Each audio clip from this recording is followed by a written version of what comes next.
Next to third procedure, isolation and separation of DNA fragments by gel electrophoresis. ಇದನ್ನ ನಾವು already ಹಿಂದೆ ಕಲ್ತಿದೀವಿ.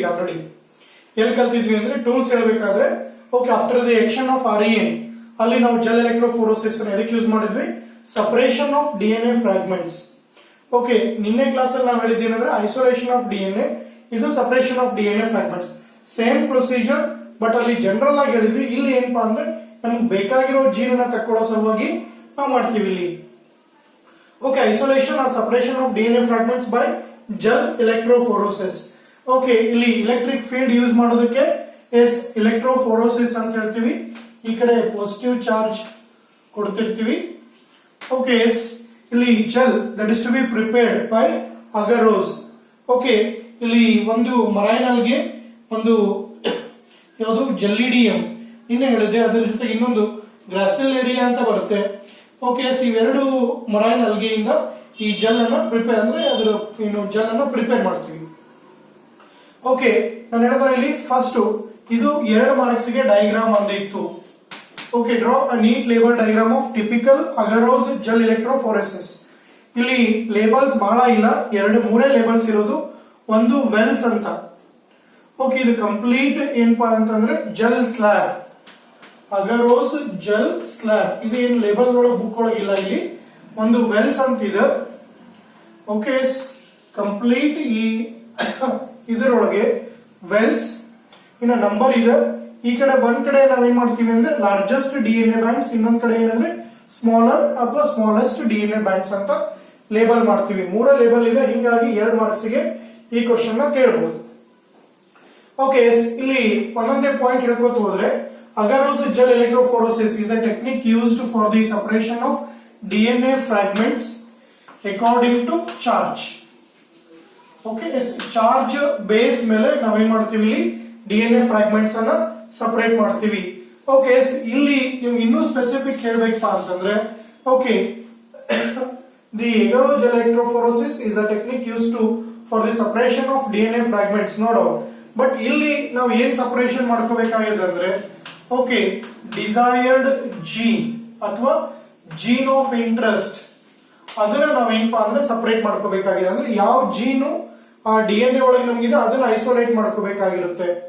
Okay, agarose gel electrophoresis is a technique that is used for the separation of DNA fragments. Okay, ಈಗ first ಒಂದು point continuation ತಗೊಂತೀವಿ. After the cutting of DNA by REN. Okay, DNA ತಗೊಂತೀವಿ. DNA ನ ಏನ್ ಮಾಡ್ತೀವಿ, REN ಇಂದ treat ಮಾಡ್ತೀವಿ. ಅದು ಸೂಟೇಬಲ್ REN ಟ್ರೀಟ್ ಮಾಡೋದಕ್ಕೆ ಅದು ಫ್ರಾಗ್ಮೆಂಟೆಡ್ ಆಗುತ್ತೆ. Okay, these fragments are separated by a technique called gel electrophoresis. DNA fragments ಅನ್ನ ಸಪರೇಟ್ ಮಾಡಲಿಕ್ಕೆ ಒಂದು ಟೆಕ್ನಿಕ್ ಇದೆ, ಅದಕ್ಕೆ ಎಲೆಕ್ಟ್ರೋಫೋರೆಸಿಸ್ ಅಂತ ಕರೀತೀವಿ. ಓಕೆ, ಫಸ್ಟ್ ಏನ್ ಮಾಡಿದ್ವಿ, the fragmented DNA are loaded in Wells.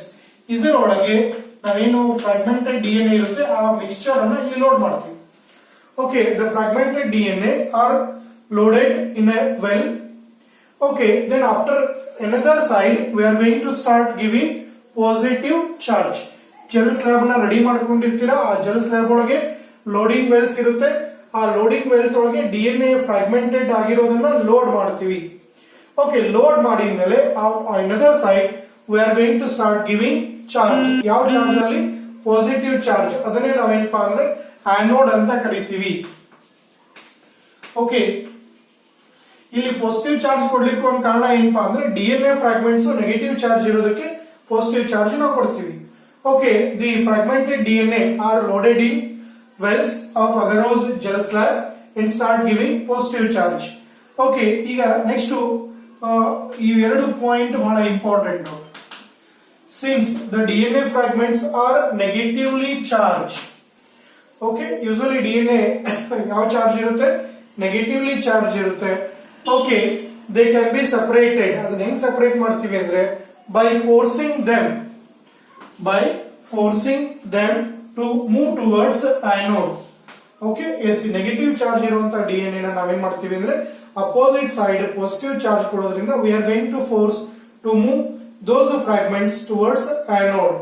Okay, that is to be under what we call electric field. Okay, ಇಲ್ಲಿ ಎಲೆಕ್ಟ್ರಿಕ್ ಫೀಲ್ಡ್ ಒಳಗೆ ಮೀಡಿಯಂ ಯೂಸ್ ಮಾಡಿರ್ತೀವಿ. Okay, yes, medium or matrix ಅಂತ ಕರೀತೀವಿ. Okay, this medium or matrix that is to be what we call agarose.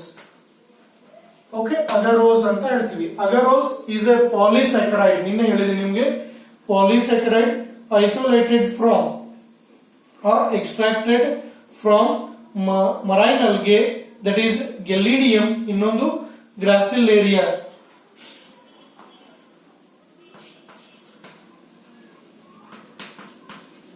Gracilaria and Gellidium. Okay, ಈ marine algae ಇಂದ ನಾವೇನಪ್ಪಾ ಅಂದ್ರೆ ಈ agarose ಅನ್ನ ಎಕ್ಸ್ಟ್ರಾಕ್ಟ್ ಮಾಡ್ಕೊಂಡಿರ್ತೀವಿ. ಅದೇ ಪೌಡರ್ ಫಾರ್ಮ್ ಒಳಗಿರುತ್ತೆ. ವಾಟರ್ ನ ಹಾಟ್ ಮಾಡಿ ಬಿಸಿ ನೀರು ಹಾಕಿ ಮಿಕ್ಸ್ ಮಾಡಿದ್ರೆ ಒಂದು ಏನು ಸ್ಕ್ವೇರ್ ಬಾಕ್ಸ್ ಅಲ್ಲಿ ಅಥವಾ ರೆಕ್ಟಾಂಗಲ್ ಬಾಕ್ಸ್ ಅಲ್ಲಿ ಹಾಕ್ತಿವಿ. ಆ ತರ ಏನಪ್ಪಾ ಅಂದ್ರೆ ಜೆಲ್ ಸ್ಲಾಬ್ ಅಲ್ಲಿ ರೆಡಿ ಆಗುತ್ತೆ. ನಾವು DNA fragments separate according to their size. ನಿನ್ನೆ ಹೇಳಿದೀವಿ ನಾವು DNA fragments they separate according to their size, charge and conformation. But ಇಲ್ಲಿ ನಾವು ಮೇನ್ ಹೇಳ್ಬೇಕಾಗಿದೆ ಏನಪ್ಪಾ ಅಂದ್ರೆ now DNA fragments separate according to their size through sieving effect. ನಾನು ಹೇಳಿದ್ನ ಹಿಂದೆ ಒಂದು ಮಾರ್ಕ್ಸ್ ಕೇಳಿದ್ರು by which effect. Okay, the DNA fragments move in gel slab. Sieving effect that is to be given by provided by agarose gel. Agarose gel ಏನ್ sieving effect ಕೊಡುತ್ತೆ ಅದರೊಳಗೆ ಇಲ್ಲಿ DNA fragments move ಆಗುತ್ತೆ. Now ಅದು charge ಮೇಲೆ now smaller fragments move faster compared to larger fragments. Okay, smaller fragments fast ಆಗಿ move ಆಗುತ್ತೆ, larger fragments slow ಆಗಿ ಮೂವ್ ಆಗುತ್ತೆ.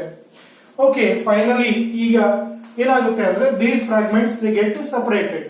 Finally okay, as the desired gene or gene of interest ಅಥವಾ ನಾವೇನಂತ ಹೇಳ್ತೀವಿ DNA band. Okay, so this we are going to cut and remove from out, that is called elution process ಅಂತ ಹೇಳ್ತೀವಿ. Okay, as finally desired gene or gene of interest that is to be DNA band form ಒಳಗಿರುತ್ತೆ are cut out from the agarose gel by process called elution. Hindu ಹೇಳಿದೀನಿ, ಇದು 1 ಮಾರ್ಕಿಗೆ ಬಂದಿದೆ ಅಂತ ಹೇಳಿ. Okay, over all process ಅನ್ನ 3 marks ಕೇಳಿದ್ದಾರೆ. Okay, ನಾನು ಹೇಳಿದ್ರಲ್ಲ 2 ಕ್ವಶನ್ ಬಂದಿದೆ. Describe write note on isolation of DNA. ನಿನ್ನೆ ಹೇಳಿದ್ವಿ ಡಿಫರೆಂಟ್ ಸೆಟ್ಸ್ ಆಫ್ ಎಂಜೈಮ್ಸ್ ಅನ್ನ ಯೂಸ್ ಮಾಡಿ ಸೆಲ್ಸ್ ಅನ್ನ ಡೈಜೆಸ್ಟ್ ಮಾಡಿ, ಓಕೆ, ಆಮೇಲೆ ಅದನ್ನ ಸೆಚುರೇಟ್ ಇಥೆನಾಲ್ ಹಾಕಿ ಪ್ರೆಸಿಪಿಟೇಟ್ ಮಾಡೋದು ಐಸೋಲೇಷನ್ ಆಫ್ ಡಿಎನ್ಎ. ಇದು ಏನಪ್ಪಾ ಅಂದ್ರೆ isolation or separation of DNA bands or fragments by gel electrophoresis. Okay, ಅದಕ್ಕೆ ಕನ್ಫ್ಯೂಷನ್ ಬೇಡ, ಈಸಿಯಾಗಿ ನೆನ್ಪಿಟ್ಕೊಳ್ರಿ.